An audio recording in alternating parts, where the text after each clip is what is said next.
জামাত এনসিপির নিয়োগ করা বাংলাদেশ ব্যাংকের গভর্নরকে বাদ দেওয়াতে খুব মন খারাপ করেছে জামাত এনসিপি। এমনকি জামাতের সর্বোচ্চ পর্যায়, এনসিপির সর্বোচ্চ পর্যায় থেকে প্রতিক্রিয়া জানাচ্ছে। তার আগে একটা কথা বলি, আচ্ছা, গভর্নরের মেয়ে কি সোনার হাঁস যে সোনার ডিম পারে? গভর্নরের মেয়ের যে ফ্ল্যাট দুবাইয়ে 45 কোটি টাকা দাম, বেশি না, 45 কোটি টাকা। অল্প বয়সী একটা নারী, এখনও নারী হয়েই ওঠেনি, দুবাইয়ে বিশাল বড় একটা রাজপ্রাসাদে থাকে। এই রাজপ্রাসাদের টাকা, অর্থের উৎস কি, কই থেকে? শুধু তার দুবাইয়ে বাসভবন না, তার আমেরিকাতেও বাসভবন আছে এবং যুক্তরাজ্য, লন্ডন, দুবাই, বিশ্বের বিভিন্ন দেশে তার বিনিয়োগও আছে। কই থেকে পেয়েছে এই অর্থ আমরা জানি না। এবং এই বাংলাদেশ ব্যাংকের গভর্নরকে সরিয়ে দেওয়ার জন্য খুব চটেছে জামাত এবং এনসিপি। আমরা আসুন দেখি, ব্যাংকে সুদের হার 12 থেকে 16% করেছে এবং মূল্যস্ফীতি সর্বোচ্চ পরিমাণে। মূল্যস্ফীতি আসলে কি বাংলাদেশের নাগরিকরা অনেকে বোঝে না। আপনি যে জিনিসটা আগে 10 টাকায় পেতেন, ওই জিনিসটা আর 10 টাকায় পাওয়া যাচ্ছে না, 20 টাকায় পাওয়া যাচ্ছে। এইটা এমনি এমনি হয় না। যখন বাংলাদেশ ব্যাংক টাকা প্রিন্ট করে, টাকা প্রিন্ট করে সরকারকে ঋণ দেয় অথবা কোনো একটা ব্যাংকে ঋণ দেয়, টাকা প্রিন্ট করে করে, টাকা নাই কিন্তু প্রিন্ট করে করে টাকার সংখ্যা বাড়াচ্ছে, তখন ওই 10 টাকার জিনিসটা 20 টাকা হয়ে যায়।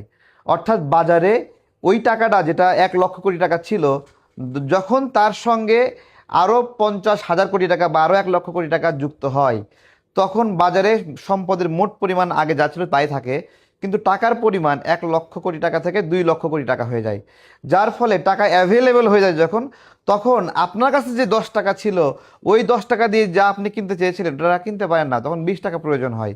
তখন আপনি সেটা কিনতে পারেন না কেন? কারণ আপনার কাছে 10 টাকাই ছিল, যার ফলে আপনি গরিব হয়ে যান। সিস্টেমেটিক্যালি টাকা প্রিন্ট করে করে বাংলাদেশের জনগণকে গরিব বানিয়ে ফেলেছে বাংলাদেশ ব্যাংকের গভর্নর, যা কেউ টেরই পায়নি। আপনারা টের পান নাই, তাই এই ব্যক্তিটাকে অনেক সৎ ব্যক্তি মনে হচ্ছে।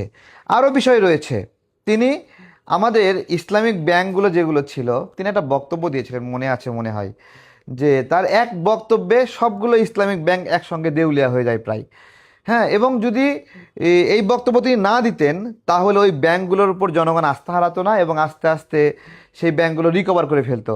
কিন্তু উনি এমন একটা কাজ করলেন যে সবগুলো ব্যাংক একসাথে কলাপস করে ফেললো, যে এই ব্যাংকগুলো আর চলবে না। বাস্তবে কিন্তু ওই ব্যাংকগুলোকে ঠিকই টাকা পয়সা প্রিন্ট করে দেওয়া লাগলো। বাংলাদেশে কোনো ব্যাংকই এরকম হয়ে যায়নি যে সেই ব্যাংক দেউলিয়া হয়ে গিয়ে তার টাকা আর জনগণ পেল না। বাংলাদেশ ব্যাংক এবং আপনার হলো সরকার যে কোনোভাবে হোক এটা অ্যাডজাস্ট করে। তাহলে যেটা আপনি অ্যাডজাস্ট করবেন, তাহলে সেই ব্যাংকে আগে থাকে ঝুঁকির মধ্যে ফেলে, ঝুঁকি তালিকায় দিয়ে আপনি তাদেরকে কেন দেউলিয়া অবস্থা নিয়ে গেলেন? আপনার তো এটা উপায় যে আপনি তাকে টাকা প্রিন্ট করে দিবেন, অর্থাৎ একই সাথে টাকা প্রিন্ট করেও দিল, আবার ওই ব্যাংকগুলোকে দেউলিয়াতের অবস্থাতেও ফেলে দিল। এগুলো হলো তার দক্ষতা। জামাত এবং এনসিপির নিয়োগ করা আমাদের এই বাংলাদেশ ব্যাংকের গভর্নর মনসুর সাহেব, তিনি 14 মাসে বেশি না 100 দিন সফর করেছেন। এগুলোও বিষয় না। প্রিয় বন্ধুরা, বাংলাদেশে নতুন সরকার এসেছে। নতুন সরকার এসে তারা কি এনসিপি এবং বাংলাদেশ এনসিপি এবং সে সময় ইউনূস সরকার এবং জামাতের নিয়োগ দেওয়া গভর্নরকে তাদের সঙ্গে রেখে দিবেন? এটা আপনাদের কাছে প্রশ্ন। খুব সুন্দর করে মনে করেন, এই গভর্নর বলেছিল 3 মাসের মধ্যে, 3 মাসের মধ্যে লুট করা অর্থ, সরি লুট করা না বলে বলি, বিদেশে পাচার হওয়া অর্থ তিনি ফিরিয়ে নিয়ে আসবেন, 3 মাসের মধ্যে নিয়ে আসবেন। সে কত মাস সময় পেয়েছে? 1 বছরের বেশি, 18 মাস সময়। যেটুকু সময় পাইছে সেটা 3 মাস নাকি? ফিরিয়ে আনতে পারছে? এই গাধাকে আরও 5 বছর সময় দিলেও ফিরিয়ে আনতে পারতো না। কেন পারতো না? তার একটা আমি দৃষ্টান্ত দিচ্ছি। একটা সংগঠন আছে বিআইএফইউ। বিআইএফইউ কি করে? যে সকল অ্যাকাউন্ট ফ্রিজ করা হয় দুদকের পরামর্শে, সরকারের পরামর্শে, অথবা দুর্নীতির অভিযোগে অথবা কোনো অপরাধের অভিযোগে আদালত থেকে ফ্রিজ করা হয়, সেই ফ্রিজ করা অর্থগুলোর এবং সেই ফ্রিজ করা অ্যাকাউন্টগুলো তত্ত্বাবধান করে বিআইএফইউ। এই বিআইএফইউ এর তথ্য বাংলাদেশ ব্যাংকের গভর্নর সে নিতে পারে না আলাদাভাবে। এবং তার দপ্তর, তার সেক্রেটারি, সচিব এটা নিতে পারে না।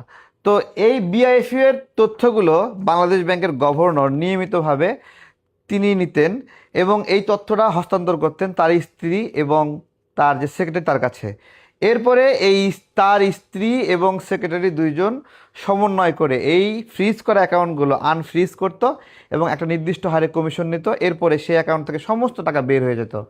এই যে আমরা শুধু শুনি যে এই তত্ত্বাবধায়ক সরকারের সময়ে, অন্তর্বর্তীকালীন সরকারের সময়েও বিপুল পরিমাণ অর্থ পাচার হয়েছে, যেটা খুব অ্যালার্মিং। আপনারা শুনেছেন না? এই এই এই পাচার হওয়া অর্থগুলো এই গভর্নরের হাত দিয়ে না হলে কার হাত দিয়ে হয়েছে? কারণ অ্যাকাউন্টগুলো তো ফ্রিজ করা ছিল। ফ্রিজ করা অ্যাকাউন্টের অর্থ বাইরে যাবে কিভাবে? গভর্নরের বউ এই যে দেখেন দেখেন ৪৫ কোটি টাকার একটি বিলাসবহুল ফ্ল্যাট কিনেছে দুবাই, ঠিক আছে, তার মেয়েকে কিনে দিয়েছে। টাকা কি গাছে ধরে? এই ফেরেস্তা হলো জামাতি ফেরেস্তা। জামাতি ফেরেস্তারা এমনভাবে লুটপাট করবে মানুষ যেন টের না পায়। এবং আটার গামলা থেকে চুল টেনে বের করলে যেরকম আটা টের পায় না, তেমনি জামাত এমন সিস্টেমে টাকা বের করবে ব্যাংক থেকে, জনগণ কোনোদিন টের পায় না। যাক, ছোট করে একটু আমলনামা দেখালাম। বাংলাদেশ